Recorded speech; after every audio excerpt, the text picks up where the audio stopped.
shea butter and tea tree oil pa. Kutis sulit ang glow up. White rose papaya. Kutis sulit ang glow up. Wow, ang saya. Isang barangay na labada, puro mancha pa. Goodbye, pahinga. Mommy, isang laba lang yan sa Pride Bar Blue. May powerful stain-away enzymes na malupit sa dumit mancha. At di masakit sa kamay. Isang laba lang yan. Hello, pahinga. Hello, Pride Bar Blue. ACS. Tinesting, sinuri, siniyasan. Ang resulta? Super effective ang Shield sa pagpatay ng bakterya at virus. Shield Antibacterial Soap. Believe ang mga eksperto sa Philippine Nurses Association. At si Mami, Tiwala ako sa Shield. Shield Antibacterial Soap. Napatunayang mabisa. Ang mga nurse, tiwala. ACS.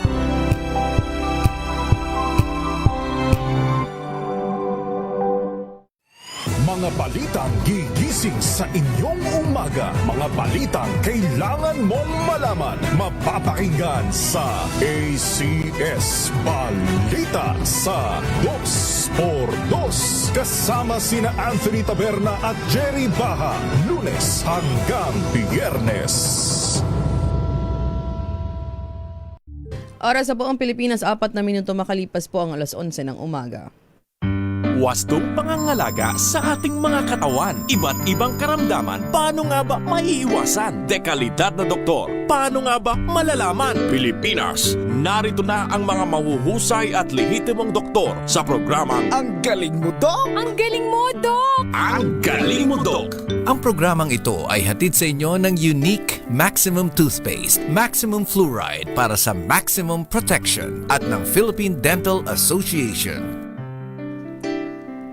Magandang umaga po, Luzon, Visayas at Mindanao. Faith Salaver Clamor po ang inyong kasama. Dito po ang programang Ang Galing Mo, Dok. Hatid po sa atin ng ACS Unique Toothpaste. Isang oras ng talakayan. Hatid po sa atin ng unique tungkol po sa ating oral health. At syempre kapartner po natin sa ating programa. Graduate po siya ng UP Manila noong 2008 and past president ng Parañaque Dental Chapter. Ating kapartner sa Ang Galing Mo, Dok, Dr. Mia De Jesus. Doc, magandang umaga sa iyo. Hello, magandang umaga sa lahat na nakikinig ng Ang Galing Mo, Doc, and of course ACS. Magandang umaga rin. Magandang umaga, Doc Mia. At pag-uusapan natin ngayong umaga frequently asked questions about ortho or orthodontics. Ayan, no. At para samahan kami ni Doc Mia sa ating talakayan ngayong umaga, makakasama po natin, Vice Dean po siya sa Manila Central University, Speaker pro tempore po ng PDA House of Delegates, and past President ng Manila Dental Chapter. Kasama natin si Dr. Maria Alicia Camacho. Doc Alice, magandang umaga at welcome sa ating programa. Magandang umaga. Ayan, kasama natin si Doc, no? And syempre para samahan din tayo, dalawa ang ating bisita ngayon, Doc Mia, no? Kasama din po natin, siya po ay member ng Association of Philippine Orthodontists, professor din po siya sa Manila Central University at Cebu Doctors University, and past president ng Valenzuela Dental Chapter. Kasama natin Dr. Arlene Leslie Donesa. Doc, magandang umaga sa inyo. Magandang umaga po. Ayan, si Doc Leslie at si Doc Alice, Doc Mia, makakasama natin to talk about yung mga palaging tanong tungkol sa orthodontics. Pag sinabing orthodontics, Doc Mia, ang pumapasok usually sa mind natin, braces talaga, diba? So, yung mga madalas na tanong actually, Doc Alice, Doc Leslie, is kailan ba pwedeng magsimula ng braces? Ayan, si Doc Alice. Doc Leslie. Okay, so usually, no, ang advice ng American Association of Orthodontists is that around 7 years old, yun yung unang labas ng mga permanent na teeth, no? So, dun yung best time to visit an orthodontist para ma-check kung meron bang problema dun sa kagat ng bata. Pero, ideally, no, makapag-visit man lang yung bata, not just for ortho purposes, but to visit a dentist even at a younger age, kahit na puros milk teeth pa yung ngipin niya, no? Kasi kahit na temporary pa lang yung ngipin, hindi pa permanent teeth, may possibility kasi na mag-iba agad yung kagat ng bata. So, early on, ma-address siya, ma-prevent na na lumaki pa yung problema. So, but ideally, 7 years old, no? 7 years 6, old 7 pwede years na. Sa ngayon, Doc, sa mga practice nyo, Doc Mia, ikaw, usually ba, ano ang usual age na pumupunta sa mga clinics mo to ask for braces? Actually, unfortunately, hindi 7. Usually, nasa teens na yan. Kasi, feeling ko kapag 7, feeling nila, baka akala ng mga parents talaga, masyado pang bata, di ba? Parang hintayin muna tumubo lahat. Parang ganun iniisip ng parents eh. But I think, siguro, i-clarify din natin na by 7, hindi naman siya talaga binibraces, no? Yes. Parang more on Check. no, checking, tapos kung may kailangan ng mga appliances, yung mga ganun. Pero, kasi pag kunyari sa x-ray, makikita rin talaga, number 1, ito, madalas ko na nakikita to ha, hindi na talaga tinutubuan eh. May mga, di ba, parang ngayon maraming congenitally missing teeth. So, ibig sabihin, talagang hindi na buo yung permanent tooth. May mga ganong cases. So, sa x-ray pa lang makikita na kung maganda ba yung tubo, nandyan ba yung mga ngipin, you know. By the age of 7, makikita mo na halos yan. So, Doc Alice, sa experience mo naman sa clinic, no, kapag may parents na pumunta, tapos sinabi mo, oh, for braces na to, open na ba sila, Doc? Kasi yun nga yung connotation, di ba? Yung wrong connotation, parang pag bata pa, baka pwede pang maayos. Actually, kasi karamihan ng mga magulang ngayon, braces kaagad. Yun Iniisip nga. nila pag sinabing ortho, brace. At pagka in-associate nilang isang orthodontist, laging braces. Yung may hindi metal, nila- no? Yes. May Pero hindi wire, nila alam, marami pang nasasakupan ang practice ng orthodontics. Kasi meron tayong preventive. Yes. Yung sa umpisa pa lang may maagapan ka na, hindi hindi kailangang braces agad. Preventive, interceptive, yung alam mong magkakaroon ng problema pero gagawan mo na ng paraan sa maagang ano pa lang. And yung corrective, yan na yung braces. Yes. Papasok. So, ibig sabihin, nasa third phase na nga yung braces. So, parang before that, ang dami ng... Marami pang options. Oo, dami pinagdaanan na bago ka pa talaga dapat bumunta Kaya yung ng sabi ni braces. Doc Mia kanina, actually sabi niya na sa teens, magpapa-braces kasi may mga sungki-sungki na ng ngipin. yun na, nandun Pero na. actually, early on, pwedeng mas naging less complicated sana kung para sa mga magulang na nakikinig, if early on, malaman nila ito, yung kahalagahan ng early check-up sa isang dentista. Yes. Kaya din yun yung pinoint ni Doc Leslie kanina na early check-up. It doesn't mean that you go to the dentist as early as 7 para orthodontist para ma-check is braces agad. Hindi ganon, Diba? Hindi yes. ganun siya. So may mga options kayo. Speaking of mga sungki-sungki, Doc Leslie, no, ano ang mga ngipin na visible sa mouth para pwedeng i-braces? What do you mean? Ano ang mga Parang ngipin na siguro visible sa mouth signs para and pwede symptoms. i-braces? Okay. So, usually kapag makita mo na yung kagat ng bata, no, makita mo na nakabaliktad, underbite. Usually kasi ang normal na kagat natin is nakaibabaw ang ngipin sa taas, din sa ngipin sa baba. Pero once na may makita ka isa o dalawang ngipin na nakabaliktad ng kagat, dapat agad-agad magpunta agad sa dentista dahil ang orthodontist, what they can do is to either place a build up there para umangat yung kagat or appliance, no? Kasi ang tendency pag hindi agad siya ma-address, pwedeng tumabingi yung kagat and even the face, no? Pwede rin magkaroon ng asymmetry. So yun yung mga gusto nating maiwasan na problema. Other than that, syempre yun nga, inabanggit ni Doc Mia, pag may missing na ngipin, no? So, dapat ma-address agad. More on prevention yung would be my comments, no? So, may mga kailangan na spaces. So, dapat may mailagay tayong space maintainers, no? To address that. Or halimbawa, yung magsusungki. So, alin ba yung kailangan? Minsan, may kailangan tayong bunutin agad ng ngipin para ma-address na hindi magsungki yung permanent na ngipin niya. So, yun. Ayan. So, bago ko pupuntahan yung mga frequently asked question din, Doc Mia, Doc Leslie, and Doc Alice, no, tungkol sa braces, madalas kasi ang isip din ng mga tao, especially ng mga teens ngayon, no, pag braces, aesthetic lang siya. So, Doc Leslie, ano ang lagi niyong explanation with this? Kasi dahil dumadami yung mga nagdi-DIY braces because of this, parang I'm in because I have braces. Hindi talaga. Yun talaga. No. Simple, no. Answer, no. Yes. Kasi, yung, lalo na ang DIY braces, no, ang pwede siyang mag-lead sa pag-uga ng mga ngipin, tapos gum problems, no? Mamaga yung infeksyon. So, hindi talaga siya dapat gawin. Ang braces ay ginagawa with a purpose. Ang purpose niya is, yes, magpaganda, pero para i-align, idiretso ang mga ngipin para malinis ng maayos, proper oral hygiene, for speech, para sa tamang pagkain, no, for nutrition at as well. So, yun yung may bigger picture siya. Hindi lang siya para sa ganda. Pero of course, it matters. In this day and No? age, yes. Curious lang ako kung si Doc Alice, may na-encounter ka ba sa clinic mo na nag-DIY braces tas napunta? Kasi marami na rin mga cases talaga, Doc, eh. That is very ironic kasi last week lang, kasi we have a partner community in Malabon. So my students and I go there, and we have a partner community, and meron talagang nag-consult for removal of the DIY braces. And then my student consulted me. Sabi ko nga, kaya ironic kasi, they will do it on their own. Tapos pag nagka-problema, ipatatanggal sa dentista. Wait, so siya yung naglagay? Friend niya. So they do. So naglagay sila sa They did it together. Now, nakita nila, kasi sabi nga, yung iba for aesthetic, kung gusto lang nilang parang may kaya ka kapag naka-dentist ka, gano'n. Pauso lang. Tapos, siguro, nakaramdam ng something, discomfort, or whatever. Natakot. Kasi bakit biglang ipatatanggal? So, syempre, hindi namin gagalawin yun. Kasi what if, katulad nga ng sabi ni Doc Leslie, nagkaroon na ng mobility or problem caused by that DIY. So, we'll be responsible for that. And considering that I am with my students, so I am accountable. So, we do not touch it. Ayan. Yun din yung mahirap, Doc Mia, na reality sa mga nagpaplano or nagdi-DIY ngayon. Kasi you'll have a hard time looking for a dentist na gagalaw niyan. Syempre, profession nyo rin ang sa lalay, di ba, Doc?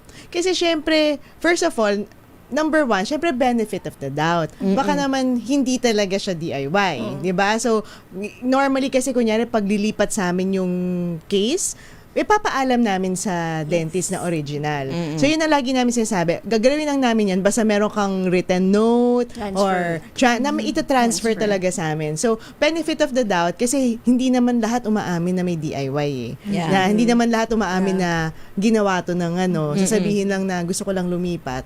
So, benefit of the doubt, baka naman, di ba? Yun ang iisipin muna namin. Secondly nga, kung talagang feeling talaga namin na sometimes obviously DIY siya talaga, hindi namin siya pwede agad galawin kasi nga definitely may mga nangyaring hindi maganda dun sa bibig. So definitely merong magiging diagnostics muna kaming kukunin, may check-up muna, we'll be very careful kasi hindi natin alam kung ano yung nangyaring masama dun sa ginawa ng hindi dentista, di ba? Ng hindi professional. Ayan ha. So paalala pong muli sa mga nagbabalak or gustong magpa-DIY braces, hindi po siya ganun kadali. And sabi nga ni Doc Alice, ironic na magpapalagay ka tapos magpapatanggal ka sa totoong dentista. Bakit yun na lang pumunta sa totoong dentista in the first place, diba?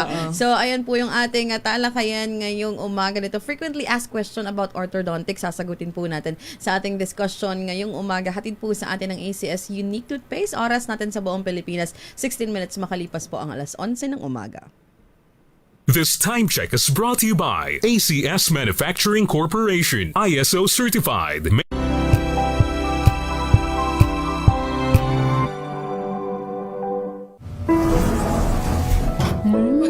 Amoy forever. Amoy LQ. Amoy New Calab Berry Blooms. Amoy kalat, amoy good vibes. Mga dapat kainin ng isang breastfeeding mom, alamin. This portion is brought to you by ACS Manufacturing Corporation, ISO certified, maker of world-class quality Pride detergent.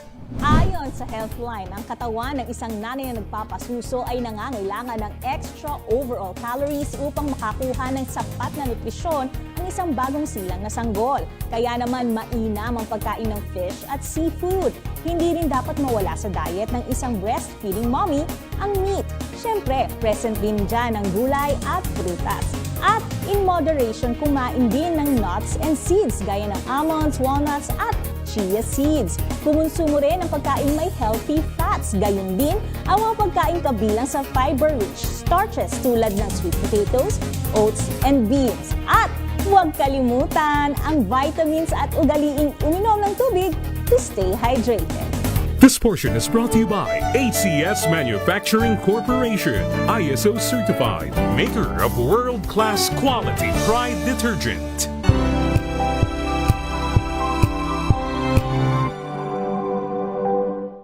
Maagang balitaan, maagang usapan sa mga issue at balita. Kasama si Kuya Angelo Palmones sa Magandang Umaga Pilipinas. Mula Lunes hanggang Biyernes.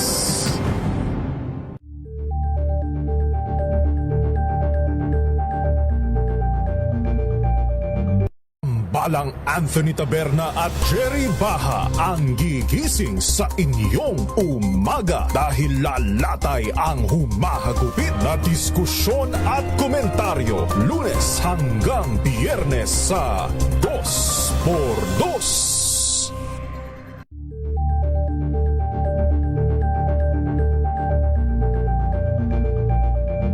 We've got you covered. From the hottest hits, exclusive interviews, kilig to the bones fan meet experience, and hataw performances of your favorite stars. Saturdays, 12 noon, dito lang sa DZRH TV.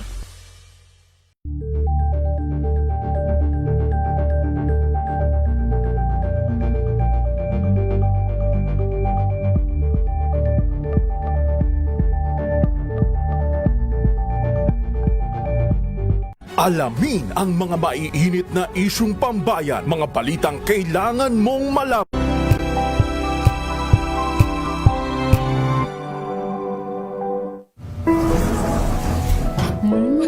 Amoy forever. Amoy LQ. Amoy New Calad Berry Blooms. Amoy kalat, amoy good vibes. May nagbago. May arte. May budget. Akala nyo lang yon. So solid. White Rose Papaya. Wow. White Rose. White Rose Papaya. Wow. White Rose. White Rose Papaya. May glow up with a White Rose Papaya. White Rose Papaya. May puti power times 2 kasi may papaya at niacinamide. May shea butter and tea tree oil pa. Kutis sulit ang glow up. May glow up with a White Rose Papaya. White Rose Papaya. Kutis sulit ang glow up. ACS. Maulan man, no worries na amoy kulong ang damit. Charm Fabcon. Bangong kumaka-bloom. Tanggal amoy kulong sa bango ng charm. Kaya gamit ko, Charm Fabcon with Bloom Fresh technology. Kills 99.9% of kulob-causing bacteria. May aroma burst pa of thousands of flowers and berries. Ang sampay sa loob, no amoy kulob. Bangong kumaka-bloom sa charm. Charm Fabcon. ACS.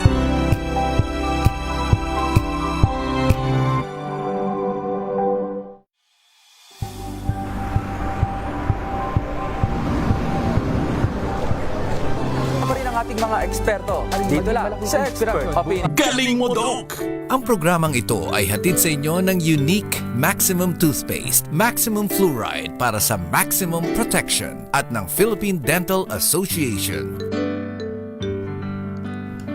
Nagbabalik po ang ating programang Ang Galing Mo, Doc. Hatid pa rin po sa atin ng ACS Unique Toothpaste. Kasama pa rin po natin si Doc Leslie, si Doc Alice, and of course, Doc Mia. Sinasagot ang inyong mga questions about orthodontics, no? So, na-mention na nga kanina ni Doc Leslie kanina yung ilan sa mga early signs, no? Para malaman mo kung pwede ka ba talaga. Pero Doc, alam ko merong ano, 'di ba, parang test na harap ka sa salamin kung tama yung bite mo. May mga ganun ba, Doc? Meron ba? Parang wala. that's something. Pero, I guess, ano yun, magandang way yun, no? Total naman, mahilig talaga ang mga Pilipino mag-selfie. Baka nadaanan ko sa sa TikTok or anything. Kasi ang hilig ko mag-scroll. Kaya nga ako hindi ako test your kung paano. So, tinanong ko kay Doc, if it's true that you can really check na by yourself kung tama ba yung bite mo or may something wrong ba. Really? I would suggest sa dentista, Dentista pa rin. mag-check. Yeah. Siguro makikita natin yung pag naka-selfie. Di ba may nag-selfie ang mga Pilipino? Yes. So pag nakita mo, lagi akong babalik dun sa part na yung kagat mo kung medyo nakita mo na medyo tabing ng konti, then of course that's a very good indication na, kailangan kong magpa-check sa dentista kasi dentista lang ang makakatulong para maiayos. I think if it's an exaggerated one, like sobrang haba talaga nung ilalim or yung taas naman sobrang nakausli, yung mga ganon, makikita nila agad yun. But I think more on, kunyari pag nakakatingin ka sa salamin, obviously yung mga sungkirin, yung mga yan, yung kita mo na agad yan. Pero yung mga very, very little minor problems when it comes to mga bite, usually dentista na lang kasi very technical siya actually. Siguro kapag kunwari, I think isa sa mga signs din dyan kapag, kunyari for kids, kapag prematurely natanggal yung ngipin ng bata tapos hindi ka naglagay ng mga space maintainers, yung mga ganon. Yun medyo expect muna na baka magsungki ang mga ngipin nito. At no? mag-braces later At mag-braces later on to. So, ito yung mga prematurely meaning accidents. Kunyari, may patient ako na aksidente, na subsob, tapos talagang basag yung ngipin niya, kailangan bunutin. Or yung mga sobrang may cavity na talaga, hindi pa umuuga, tinanggal, yun yung mga premature. Tapos hindi nilagyan ng space maintainer.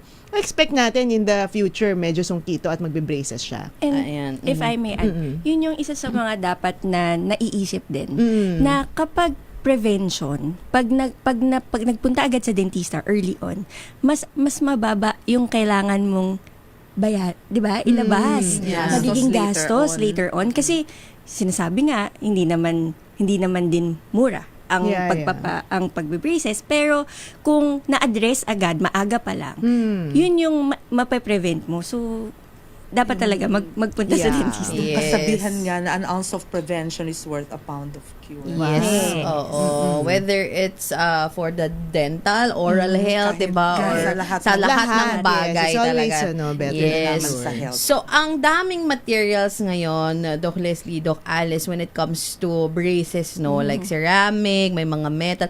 May difference ba ito? And actually, ang konektadong question dito is marami kasi nagbebenta online kaya maraming nagdi-DIY no. Pero itong mga materials, ano bang difference nila? If magiging technical, no, tayo, yung metal, yun pa rin yung pinaka-widely na ginagamit talaga, no? Siya yung pinaka-popular, siya yung pinaka-simple, mas mura. Mas mura, no? Yung ceramic kasi medyo mas may friction pag nilagyan na ng mga wires yan. So, pero more on ganda. No? Yung kasi may mga pasyente na ayaw nilang masyado. Yes. Ako, mga pasyente kong bata ngayon, high school, mas they opt na walang na hindi metal. Ang arte ngayon ng mga bata. Okay. Ceramics na ang gusto nila. And gusto nila ceramic. Meron din naman kasi flight attendant. Oo, yun. So, kung flight attendant ka, medyo gusto mo tagulang konti, so medyo ceramic. Or, meron yung tinatawag na ibang mga aligners. No? Yes. So, yun. Kaya lang, syempre, kapag mas hindi halata, yun yung mga ginagamit ng mga celebrities, syempre, tumataas din yung value niya. Saka tumatagal? Yes. Almost, ba? Mas maganda kasi pa rin yung meron tayong monthly visit no sa dentista. Kasi ang problema sa aligners, tinatanggal siya ng patient Compliance Unlike kunyari kapag nakalagay na yung mga metal dyan, yung mga bracket, wala kang magagawa. Kahit masakit yan, nandyan yan. Yes. At yan ang sinasabi natin na hindi tayo makasagot ng presyo kasi iba-iba yan. Yes, iba-iba. Depende rin sa materials na gagamitin. And Even yung metal brackets, iba-iba rin siya. So, hindi mo siya pwedeng one bracket fits all. Hindi siya ganon. So, kaya dapat maingat din talaga yung mga pasyente natin na bumibili lang online, no, or whatever. Kasi hindi mo alam para saan ba talaga yung bracket na to. Saan kaya indicated itong mga brackets na ganito. Yes. May measurements yun. May measurements. Meron siyang angle, may measurements. So, may inclination. So, pag maling kabit ng bracket, pwedeng pumunta sa kabilang side, imbis na dapat gusto mong papuntahin ng kanan, papunta sa kaliwa, or mabaliktad mo yung bracket, meron talaga siyang side effect. And even yung brackets na yon, may kanya-kanya rin siyang measurements. Yes. Oo, hindi siya one bracket, iisa lang ang measurement. Prescription, So, may diba? iba-iba siyang Yes. prescription. At yan ang sinasabi na kaya ginagawa siya ng mga orthodontics. Ayan ha, may specialization. Diyan papasok syempre yung pag-guide ng ating mga nasa academe like Doc Alice and Doc Leslie. Doc, bilang Vice Dean ng isang university, no, anong usually na approach nyo dito, especially dun sa mga estudyante? Of course, we teach our students to do something that is purposeful and relevant. And kung hindi naman naaayon, hindi nila dapat gawin. Kaya nga sa curriculum, we continue on enhancing our curriculum because we really integrate what is relevant. So timing talaga. We've heard Dr. Leslie mention that narinig natin how complex, how complicated ortho treatment can be. So we integrate in the curriculum the interdisciplinary approach to patient management that may limitation ang bawat ng mga dentista. So only a specialist can really do orthodontic treatment considering its complexity, yung mga sinabi niyang measurement, yung mga sinabing mga complications, masyado yung mga nitty-gritty of everything kasi magkamali ka lang ng paling sa ganito, baka mamaya maapektuhan yung buong ngipin, yung mga ngipin. So yun, we really emphasize on this, on how to collaborate, on how to refer patients to specialists. That is where interdisciplinary approach comes in. Kasi Doc Mia, mahalaga na kung ano lang yung alam mo. Sabi nga ni Doc Mia, kapag mga operation na, talaga nagre-refer na siya, diba? Or kung hindi, pag-aralan mo kung ano. So sometimes talaga yung dentist will refer kung hindi talaga kaya. Like ako naman, I do a little bit of ortho, pero bilang siya, hindi siya, alam mo yun. Tsaka every time, until now, I've been doing ortho since 2019. Ganon, nagko-consult pa rin ako. Kasi ortho is very difficult for me. Talagang mahirap siya. Laging, bawat step ng mga cases ko, talagang, especially kapag medyo mahirap yung case, pag medyo alanganin ako, i-consult ko muna bago ko siya gawin. Di ba? If I may add, kasi baka ma-misinterpret na dentist, kailangan talagang sa ortho specialist lang. With what Mia has mentioned, of course, when our students graduate, we expect them to know orthodontics also. That's the part of the curriculum.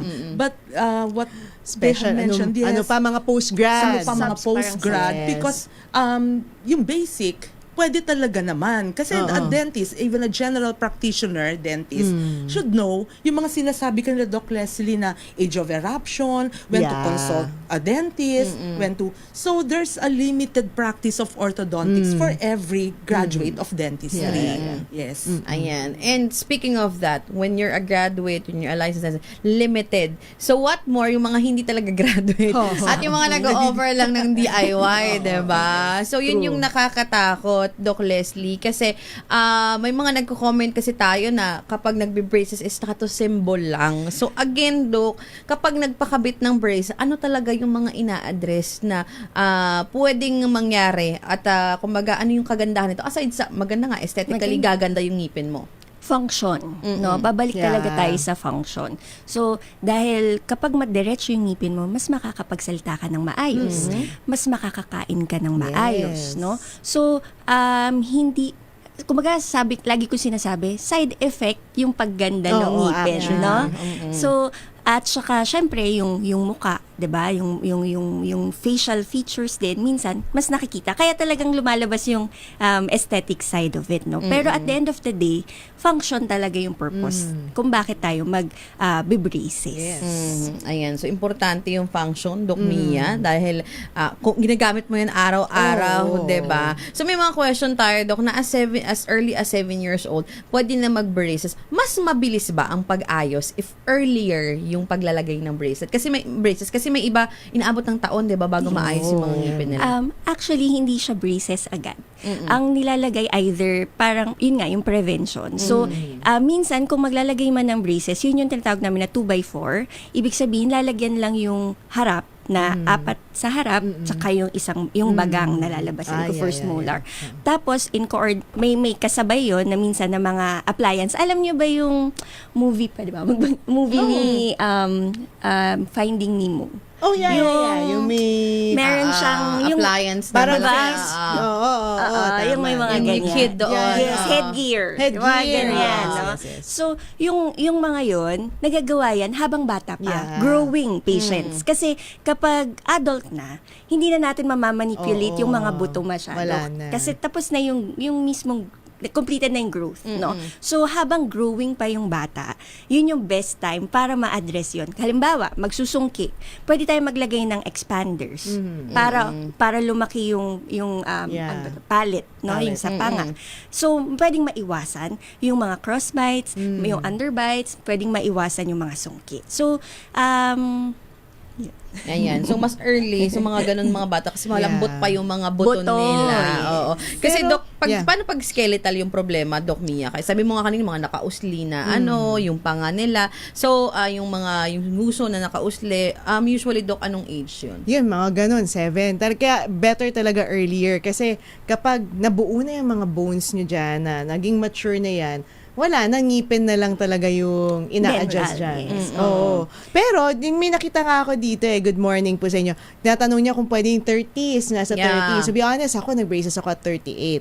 Hindi dahil sa gusto kong makiuso, pero talagang may nababangga na talaga akong ngipin So, it's more on function din. So, possible pa rin naman. Hindi naman na mawawala ng pag-asa yung mga medyo adult natin. Yes. Pwede pa rin yun. Although, expect nyo talaga na medyo mas limited na kasi nga, again, skeletal, hindi na natin maano yan. Wala na tayong magagawa doon. Kung ano na yung nabuong buto, yun na yun. Tapos, of course, medyo mas mabagal ng konti. Ako napansin ko talaga sa patients ko pag medyo, di ba yung mga teens, mas mabilis talaga Pag medyo adult, medyo babagal ng konti. So again, ayan yung mga nagtatanong tungkol sa age. So sabi nga ni Doc Mia, it's not about status symbol. So kahit na 30, 40, may mga ganun pa rin 50, ba? 50, yes. Oh, I have patients 50 years old na. Diba? Yes, nag-braces pa rin sila. Kasi hindi lang pampaganda. Nakakatulong din kasi siya. Alimbawa, gusto mo magpustiso. Yeah, yan din. Kailangan mo magpustiso. Minsan, hiwalay-hiwalay yung ngipin. So, pag didikitin, aayusin yung kagat para pag nailagay na yung postiso, maayos siya. Diba? Yeah. So, Actually, may patient ako nga gusto magpa-veneer. Unfortunately, sobrang layo talaga ng spaces. So, actually, ayaw nga niya maniwala nung una na parang hindi, okay lang yan. Ganyan sabi ko, kasi sinasuggest ko, i-braces mo muna para magdikit-dikit muna sila para mas maganda yung veneers mo.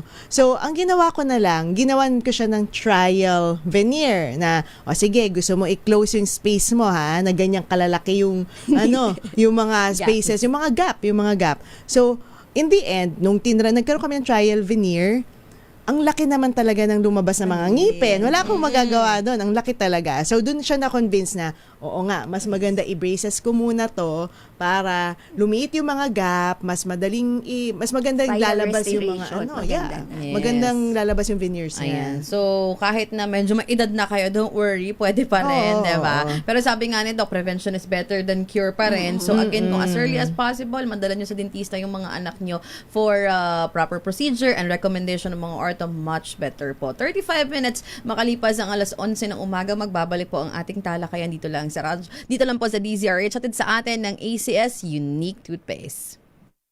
Ang oras na yan.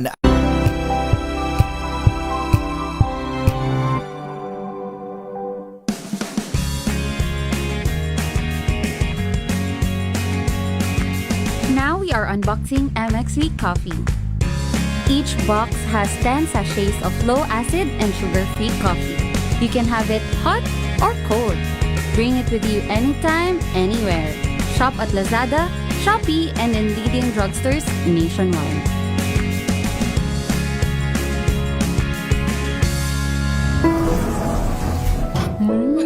Amoy forever.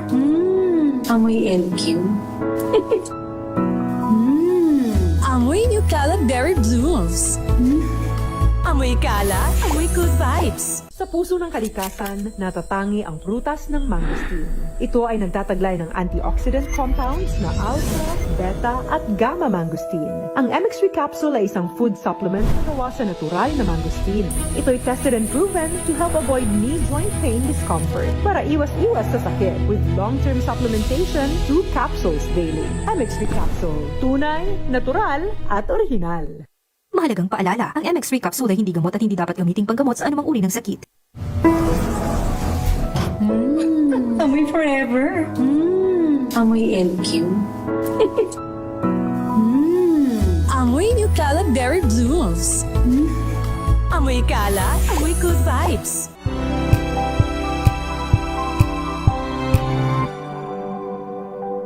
Wow, ang saya. Isang barangay na labada, puro mancha pa. Goodbye, pahinga. Mommy, isang laba lang yan sa Pride Bar Blue. May powerful stain-away enzymes na malupit sa dungit mancha. At di masakit sa kamay. Isang laba lang yan. Hello, pahinga. Hello, Pride Bar Blue. ACS.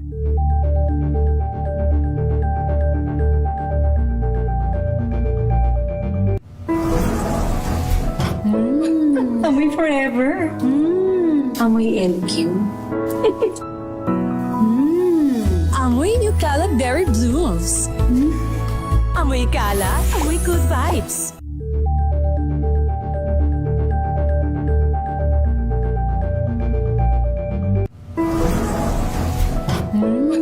Amoy forever. Amoy LQ. Amoy New Caleb Berry Blooms. Amoy kala, amoy good vibes.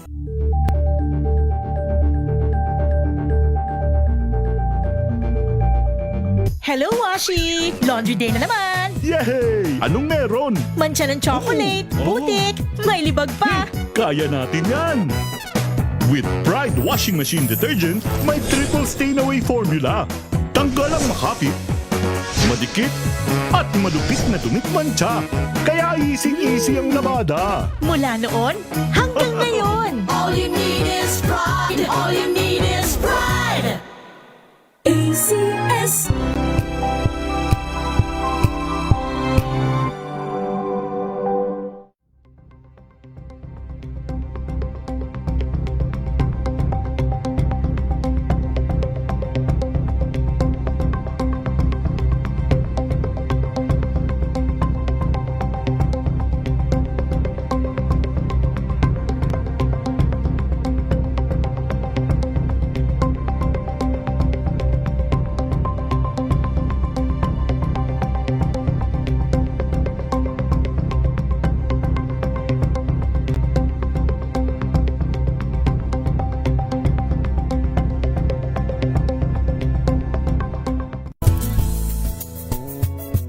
Number 1 na naman ang inyong DZRH sa latest survey ng Kantar Media na inilabas nitong January 2026. Hindi lang sa Metro Manila, kundi pati rin sa Mega Manila. Patunay na DZRH lang ang inyong tunay at totoong pinagkakatiwalaan.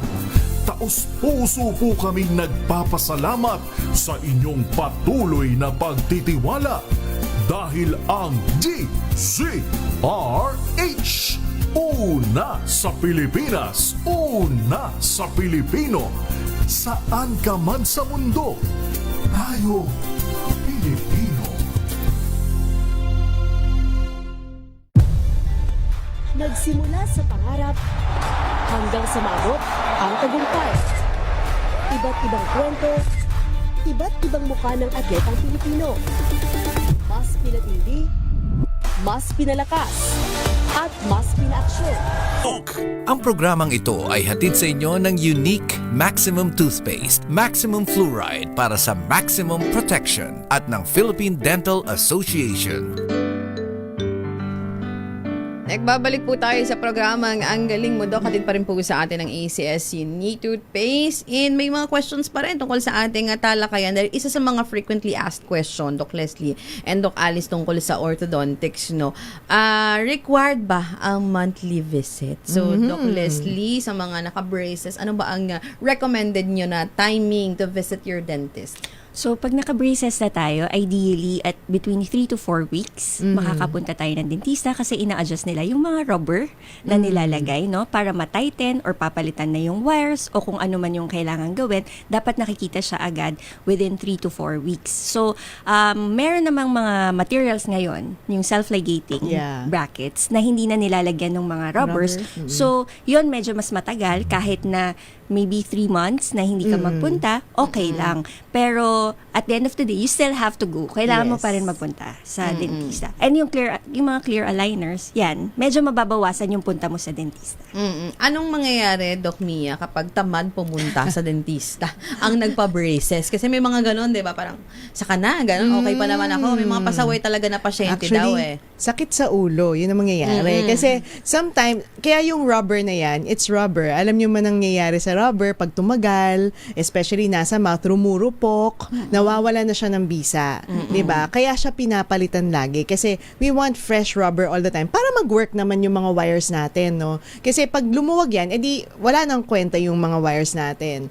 Tapos, of course, number 2, yung mga natatanggal. Yan, isa sa mga pinakasakit ng ulo sa braces. Kasi sometimes, pag natanggal yan, syempre per bracket, may purpose yan eh. Diba? Per bracket. So, pag natanggal yung isang bracket mo, paano na yung isang ngipin na to? So, nahuhuli yung ngipin na yon, back to nung last month ka, yung mga ganyan. Paano kung 3 months siyang hindi pumunta? Di back to 3 or more months ka. So, ganun ang lagi. Parang, may patient akong ganun na hindi naman natin masisi dahil busy talaga sa school, no? Hindi ko naman siya inaano. Pero, ang nangyayari daw sa amin, sinasabi ko sa kanya, magpa-progress tayo now, hindi ka magpapakita ng 3 buwan, babalik na naman tayo dun sa pinanggalingan natin. So, sayang yung naging progress natin nung 1 buwan, no? So, ganun lang yung nun. Talagang, kaya kailangan, may commitment siya. Kaya buti na lang now, meron na mga bagong mga materials, like yun nga, yung mga aligners, mga self-ligating na medyo mas forgiving when it comes to visits. Pero pag sinabi naman sa inyong pumunta, kunyari sinabi siya, okay, it's time for your visit now, punta naman kayo. Yun rin namang, oo. Yes. Ang madalas pang tanong kapag nagpapa-braces, masakit po ba, mga Doc? Yan ang braces. Doc Leslie. Temporary lang yung sakit na yan, no? Syempre may discomfort, yung lalo na pag sa umpisa, syempre parang may foreign object na nilagay dyan sa bibig mo, so maninibago yung mga gilagid natin, yung lips natin, magkakaroon ng sores. Pero after some time, masasanay na rin yung bibig natin, okay na siya. So yung sakit, every adjustment, sandali lang yun. And usually, pag mga bata ang pasyente, parang walang sakit halos na nararamdaman. Kaya siguro nasaktan ako kasi hindi ako bata nung nagpa-braces. Kasi actually, every adjustment, mga 2 to 3 days. Yan. Meron akong, hindi naman siya discomfort talaga. Kunyari, pag nakagat ko lang ng mali. As a personal experience to. Sabi nga pag matigas na yung bone, diba? Kahit parang kahit pag matigas na, mas masakit siyang gawin. Kaya nasaktan ako Pero yun, mga 2 to 3 days may konting pain yan. Pero after that, siguro okay na siya. Ayan. So, hindi naman masakit ang braces. Kaya tolerable, promise. And wag kayong pasaway. Kasi yun din na sinasabi, Doc, hindi naman sila mamamahalan. Kasi usually, di ba, Doc Mia, may mga nagpapa-installment when it comes to braces. Kasi yung iba baka na-overwhelm, ang mahal naman sa totoong dentista, mag-DIY na lang ako. Hindi, parang kapag sinabi namin yung price, usually, isang buong, paminsan nga, lugi na dentista dun, maabot ng 3 taon, 5 taon, di ba? Kapag talagang sobrang hirap nung case. So, naman siya, installment. Every visit dun siya binabayaran.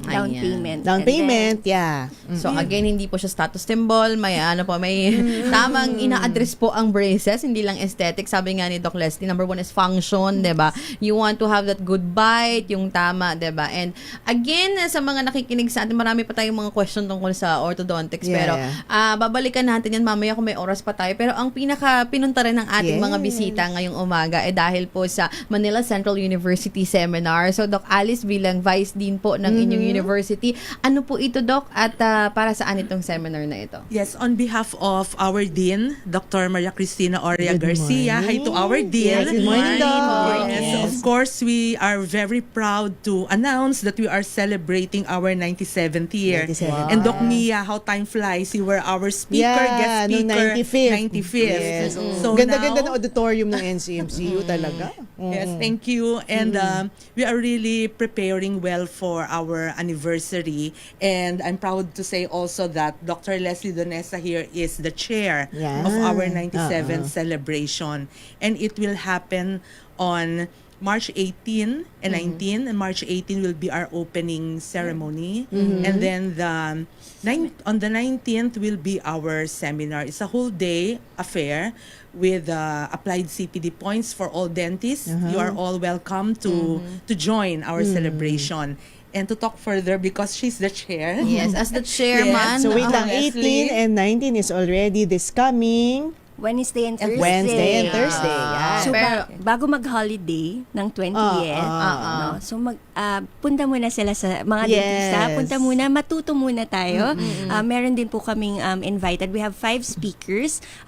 We will be focusing on orthodontics, no? And aesthetic also, and digital dentistry. We also have an international speaker coming over. Wow. And just please register and come.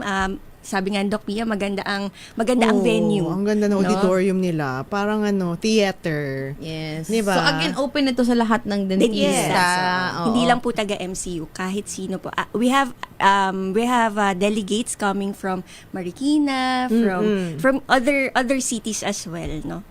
And may I share our theme, Transcend, Redefining Dental Education and Practice in the New Digital Era. Ayan. That's why isa sa mga talk na abangan is digital dentistry. Yes, Ayan. Bakit ito yung mga napili niyong topic, Doc, to share sa mga kapwa niyo dentista for your seminar? Kasi we actually have an orthodontics program in MCU, no? So we have masters of science in orthodontics, and so mostly our students, no, would really be the audience, yes. And also, siya pa rin, hanggang ngayon dito, ortho pa rin, marami pa rin tayong tanong, marami pa rin bagong nangyayari, marami pa rin cases na kailangan pag-aralan. Secondly, bagong aesthetics, no, and digital dentistry. Nasa digital era tayo. Talagang kailangan pag-aralan kung ano ba yung mga scanners na yan.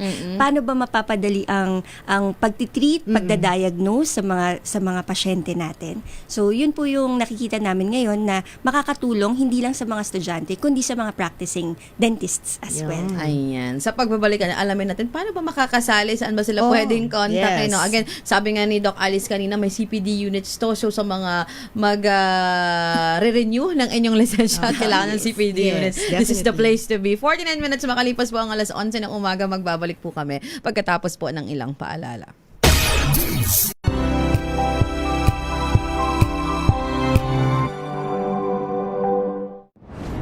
Kung good vibes ang hanap mo, dito ka na sa Sigurado!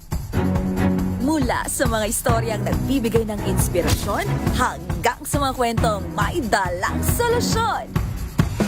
Mga balitang pampagaan, pakiramdam at pampaganda ng araw. Hindi lang ba sa good news, kundi the better news. Mula Lunes hanggang Biyernes, 1:00 ng tanghali sa DZRH TV.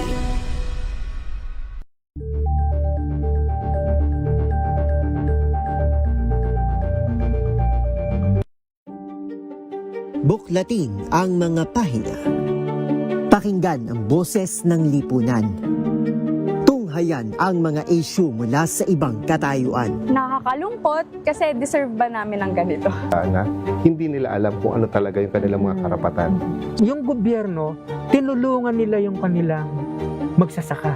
Pinapatahimik tayong lahat using various laws. Through education, kayang-kaya nating baguhin yung ganitong klaseng pag-iisip. Isang kwento, Iba't ibang anggulo. Dito, sa Point of View.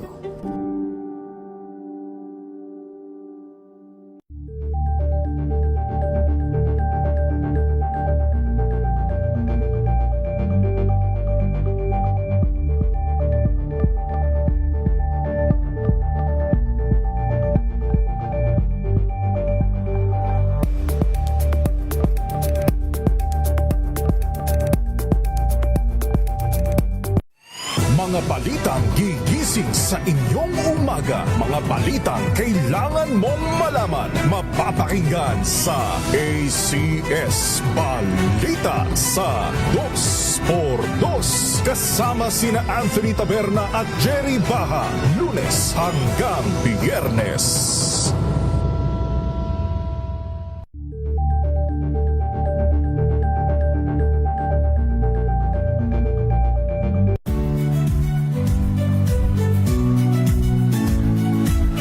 Magandang araw mga kaibigan. Ito po ang inyong balerina ng bayan, si Lisa Makuhay Lizalde, na nag-aanyaya sa inyong samahan kami at ang aming mga espesyal na panauhin para sa kalahating oras ng masayang kwentuhan sa aming programang Art to Art, kung saan ang usapang sining at kultura ay para sa lahat. Huwag kaliligtaan, tuwing linggo, alas 3:30 ng hapon, dito lamang sa DZRH Radio, DZRH TV, at via online streaming.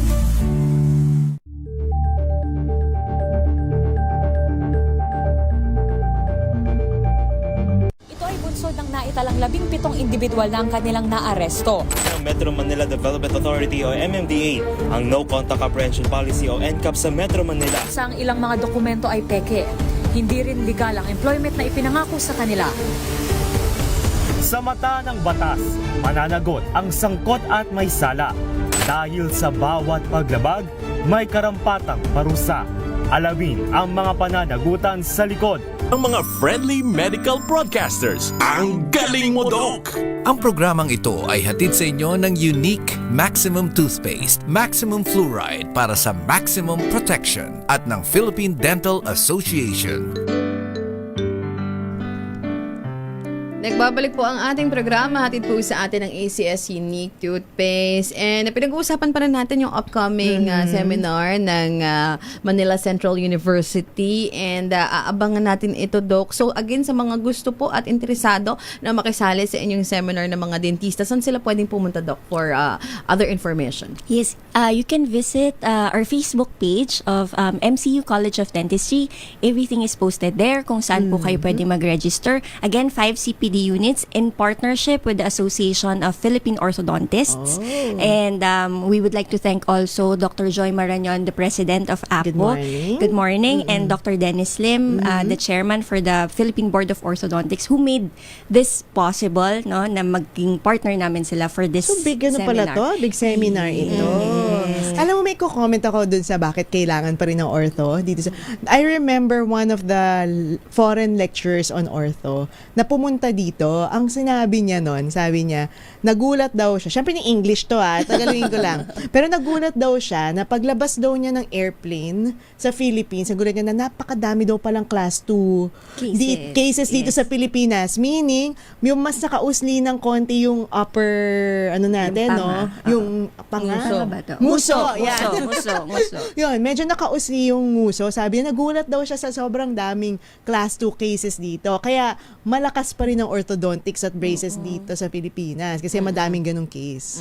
Siguro natural bio, nasa DNA natin. Nasa DNA ng mga Pinoy yun. So, very important na mas maparami yung mga specialized sa orthodontics, diba? Isa itong seminar na to for you to learn. So, again, open po sa lahat ng mga dentista. Nasa Facebook page ng MCU College of Dentistry. Ayan, yung link ba, Doc, na pwede sila mag-register? Yes, for the link and kung saan po sila pwedeng magbayad to register. It's only 1,500, no? Super mura na yun super ngayon. mura. Oo. You have Diyos ko, ngayon meals already, kits And 2 days available. yan. It's a one whole day event. One whole day, One okay, whole day okay, event. okay. But we also have table clinics prepared for them. So may mini workshops, no? So and trade exhibits. Thank you to our sponsors. Yes, thank you to our sponsors also. Our industry partners, no? So it's really going to be worthwhile. Yeah. Ng time nila to come aside from naman. just learning, no? Is this also open for other students, Doc? Yes, we have registrants from UP. Syempre. Yes. Yeah, kasi oo. UP kasi has ortho course din. Course, yes. Oo, And post-grad Also other dental schools we also invited. So they will be, so lahat po, dentista at gustong maging dentistang mga estudyante, studentistas, yan, maaari po kayong mag-attend ng event na ito. Ayan, again, search na lang po Manila Central University College of Dentistry Facebook page for more info about this. And baka may number, Doc, na pwedeng tawagan or website? Yes, you may also call or text 0917-179-2128 and all your inquiries sasagutin po namin. Ayan. So again, sa mga questions nyo regarding this. And bago tayo magpaalam sa ating programa, Doc Alice, mga paalala, Doc, tungkol sa ating oral health. Hindi naman kailangan ortho, pero sa mga nakikinig sa atin, ano ba ang mga dapat tandaan when it comes to taking care of our oral health? Yes, aside from the commitment and compliance sa appointment, mahalaga na ang bawat tao ay pinangangalagaan talagang oral health. So the oral hygiene, 'di ba? Kasi kahit compliant ka sa commitment mo sa pagpunta sa dentista, pero kung hindi mo naman na-address, it always starts from oneself. Yeah. How to practice good oral hygiene. Kaya nga dapat kung bago pa maging komplikado ang mga problema sa ating mga ngipin, sa ating kalusugan, kailangan talaga marunong tayong mga laga. Ayan. So, wag intayin maging komplikado kasi mas nagiging mahal, Doc May, ang mga procedure. On your part, Doc, Doc Leslie, bilang isang ortho, anong mga paalala, Doc, para sa kanilang oral health? Mas maganda talaga maagang bumisita sa dentista, sa orthodontist, pumunta sa lehitimong dentista. Hindi po magandang mag-DIY, kaya po ito inaaral para po sa inyo, para mas maging maganda po at tama ang gagawing proseso. Hindi rin po ito basta ginagamitan po ito ng mga diagnostic tools, no? So sana po maalagaan natin yung ngipin natin, mapaganda natin yung sarili natin, hindi lang sa braces, kundi kabuuan. No? Tama si Doc, oral hygiene. Kahit naka-braces ka, kung hindi ka naman naglilinis ng ngipin mo, diretso nga, pero sira-sira, baliwala. Yan, So, ayan. Diretso nga pero sira-sira, baliwala. Ayan. Tagline yun Oo nga, parang pwede maging PDA tagline next year. Correct. Pero again, pakilista na yan, Doc, parang entry. That's what I always tell my patients talaga. At laging paalala ni Doc Mia actually yun, na kapag may foreign body, mga materials sa ngipin, mas doble dapat Mas ang kailangan. hygiene. Yes, ako, kahit naman ako as a dentist, nung nag-braces ako, mas nahirapan ako talaga sa hygiene. Pero chinaga ko yun because ayokong masira ang mga ngipin ko. Dahil definitely na may foreign body ka sa mouth, mas mahirap talaga siyang linisin, di ba? And of course, kailangan yung mga bibili nating mga materials ngayon, like for example, sa toothpaste natin, dapat medyo practical na rin tayo. Kaya ang hinahanap lang namin sa toothpaste ngayon is 1,500 ppm fluoride, 3 years old and above. So especially kapag meron ka ng braces, yung mga gantong klaseng toothpaste na yun, nakakatulong sa'yo. Di ba? Yung mga ganun. Ayan. So again, thank you ulit sa ating bisita kay Doc Maria Alice Camacho. Doc Alice, maraming salamat. Of course, kay Doc Arlene Leslie Donesa. Maraming salamat and good luck sa inyong seminar. Yes. So congratulations it in advance. It sounds exciting. Sa also. Manila Central University. Happy anniversary din sa inyong university. And of course, Doc Mia, maraming salamat Yes, po. thank you also sa mga nagko-comment dito sa Facebook and YouTube. Naaliw kami nga actually dito. Maraming salamat sa interaction. Sa interaction. Try naming sagutin pero talagang paminsan kulang sa time. Pero tatry pa rin talaga naming sagutin. Yes. Sa mga susunod naming episode, siguro magiging topic natin yung mga tanong nyo. Mga questions nyo and yung mga comments. Yeah. Okay, maraming salamat sa mga nakinig at nanood ngayong umagang ito dito sa ating programang Ang Galing Mo, Doc. Hatid sa atin ng ACS Unique Toothpaste. Ako din po ang inyong nakasama, Faith Salaver Clamor. Magandang tanghali na po, Luzon, Visayas at Mindanao. ating napakinggan ang programang may puso sa kalusugan ng mamamayan. Ang galing mo, Doc! Ang galing mo, Doc! Ang galing mo, Doc! Ang programang ito ay hatid sa inyo ng Unique Maximum Toothpaste.